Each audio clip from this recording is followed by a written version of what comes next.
creating batteries value chain in Europe has been an enormous success and the success of joint work between the industry, member states, regional levels, but also state level and the Commission.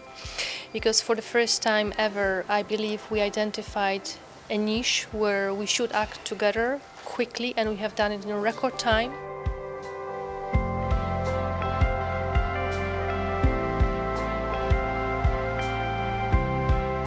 Regulatory support, financial incentives and also policy support brought results, and the point is that we believe that this kind of cooperation, so batteries value chain and European Battery Alliance, can be a blueprint for the future industrial policy that the Commission is currently developing.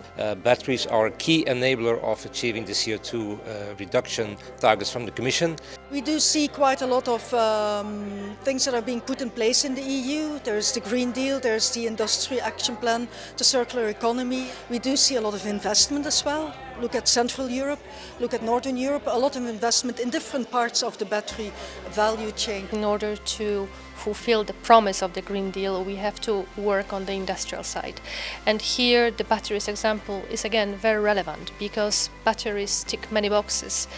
They are relevant for competitiveness, they are relevant for clean mobility, for clean energy and for job creation. We agree a lot with the European Commission when it comes to, for example, sustainable requirements for batteries. We actually just published a position paper on key indicators that we think are important to define superior batteries when it comes to the sense of environmental superiority and social sustainability.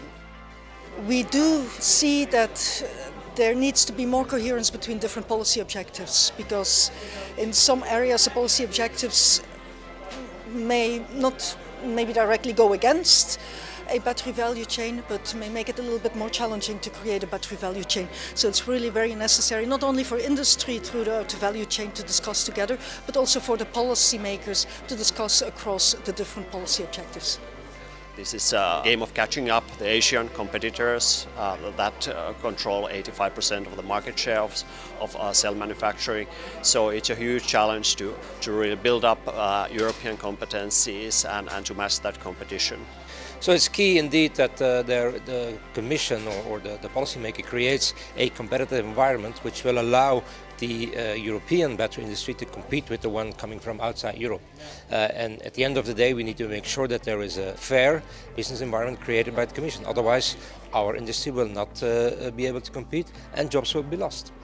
So I think we need several issues. First of all, we need the research, for sure. The research must go on, and we, as the politicians, we have to give the framework for it with legislation, and at the same time with the money, with the funding.